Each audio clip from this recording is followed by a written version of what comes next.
మద్రాసు, ఖమ్మం, హైదరాబాదు, విజయవాడ, సికింద్రాబాదు అట్లా రకరకాలుగా చేసి వైజాగ్ అన్ని చోట్ల దాదాపు చేసాము.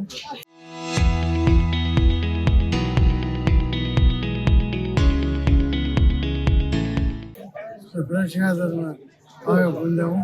అలాగే ఈ పరిషత్తులో ఉత్సవ నటినట్లకి సినిమాల్లో చాలా మందికి అవకాశాలు ఇచ్చాము. ఇప్పుడు కూడా అదే పనిలో ఉన్నాము.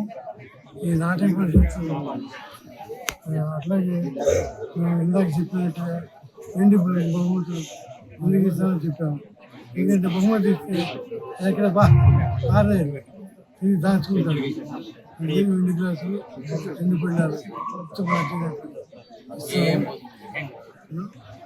అది అలాగే ఈ ప్రస్తుతాన్ని ఈ నాటక పరిషత్తుకి జరుగుతున్నాయి. దీని ద్వారా జనం తెలుసుకుని ముందుకు వచ్చి ఈ నాటకాలు చూసి కళాకారులను అభినందించాలి, ఆశీర్వదించాలి. ఈ ఆశీర్వదించిన గొప్ప వారం.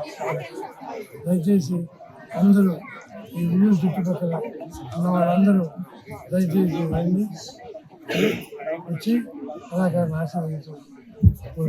పరుచూరి రఘుబాబు స్మారక నాటకోత్సవాలు దాదాపు 30 సంవత్సరాలకు పైగా రాష్ట్రంలో చెన్నైలో, హైదరాబాద్లో, లేకపోతే తెలంగాణలో ఉన్న పట్టణాల్లో కానీ, మన ఆంధ్రలో ఉన్న పట్టణాల్లో కానీ అన్ని ప్రదేశాల్లో కూడా ప్రతి సంవత్సరం రఘుబాబు స్మారకార్థం ఈ నాటకోత్సవాలు నిర్వహిస్తూ ఉన్నారు.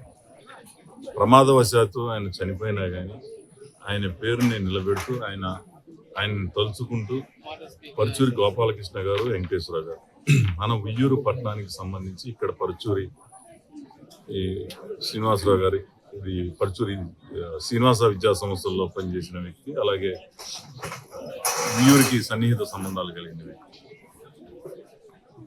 కృష్ణా జిల్లా అంటే కళలకు పుట్టినిల్లు. ఎంతోమంది మహానుభావులు కృష్ణా జిల్లాలో పుట్టి మరి నాటక రంగం, సినిమా రంగం, రాజకీయ రంగం, అలాగే దేశ రాజకీయాలనే సమూలంగా మార్పులు తీసుకొచ్చిన వ్యక్తి. ఈ రోజు ఇక్కడ శ్రీనివాస పబ్లిక్ స్కూల్లో 5 రోజులు ఈ నాటకోత్సవాలు జరుపుతా ఉన్నారు. ఉయ్యూరు పరిసర ప్రాంత ప్రజలందరూ కూడా ఈ నాటకోత్సవాలు చూసి ఆనందించవలసిందిగా కోరుతూ తప్పకుండా ఆదరించమని చెప్పేసి మరి అందరికీ కూడా విజ్ఞప్తి చేస్తాం. పరుచూరి రఘుబాబు స్మారక నాటకోత్సవాలు 35 సంవత్సరాలు దాటి 36వ సంవత్సరంలోకి వచ్చింది.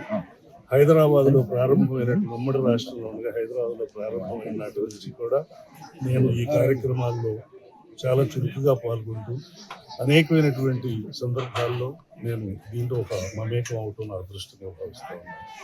అలాగే ఏ రోజు కూడా ఈ పరుచూరి బ్రదర్స్ సినిమాల్లో నటించినటువంటి ఒక పారితోషికాన్ని ఈ ట్రస్ట్కి డొనేషన్గా ఇస్తూ నాటకాల్లో నటించినటువంటి నటీనటులకు బంగారు భవిష్యత్తు, సినిమా భవిష్యత్తు ఇస్తూ చనిపోలేదు రఘుబాబు, మా హృదయాల్లో నిలిచే ఉన్నాడు అనేటువంటి రుజువు చేస్తూ ఆ రఘుబాబుని శాశ్వతంగా నిలిపినటువంటి ఆ గోపాలకృష్ణ గారికి, వెంకటేశ్వరరావు గారికి, వాళ్ళ కుటుంబ సభ్యులు, ఇప్పుడు వాళ్ళు పెద్దవాళ్ళు అయిన తర్వాత వాళ్ళ కుటుంబ సభ్యులు కూడా ఈ ట్రస్ట్ని నడిపించడం, ఇలా ఉత్సవాలు చేయటం, ముఖ్యంగా మేడూరు ప్రాంతంలో జన్మించినటువంటి పరుచూరి బ్రదర్స్, ఉయ్యూరులో పనిచేసినటువంటి గోపాలకృష్ణ గారు కాలేజీ లెక్చరర్ గారు, ప్రేక్షకులందరూ కూడా మేము వస్తుంటే చాలా మంది ఈ పబ్లిసిటీ ఏదైతే చేశారో వాళ్ళందరూ కూడా చాలా మాకు ఫీడ్బ్యాక్ చాలా బాగుంది. ఈ 5 రోజులు కూడా చాలా విజయవంతం అవుతాయని అవ్వాలని కోరుకుంటూ ఈ కళలకు ప్రోత్సహిస్తున్నటువంటి గౌరవ ముఖ్యమంత్రి నారా చంద్రబాబు నాయుడు గారి దృష్టి కూడా ఈ విషయాన్ని తీసుకుని వెళ్ళి, ఎందుకంటే గోపాలకృష్ణ గారు ఎన్టీఆర్ భాషా సంఘం అధ్యక్షుడిగా పనిచేశారు.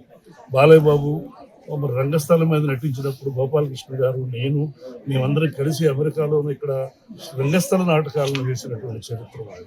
సో ఇటువంటి సన్నిహిత సంబంధాలన్నీ కూడా నాటక రంగాన్ని ముడిపడి ఉండటం, ఆ నాటక రంగాన్ని వీళ్ళు అభివృద్ధి చేయటం, ఇవన్నీ కూడా గొప్ప విషయాలుగా భావిస్తూ ప్రజలందరూ వచ్చి ఈ నాటకాలు జయప్రదం చేయాలని సవినయంగా కోరుకుంటూ నమస్కారం.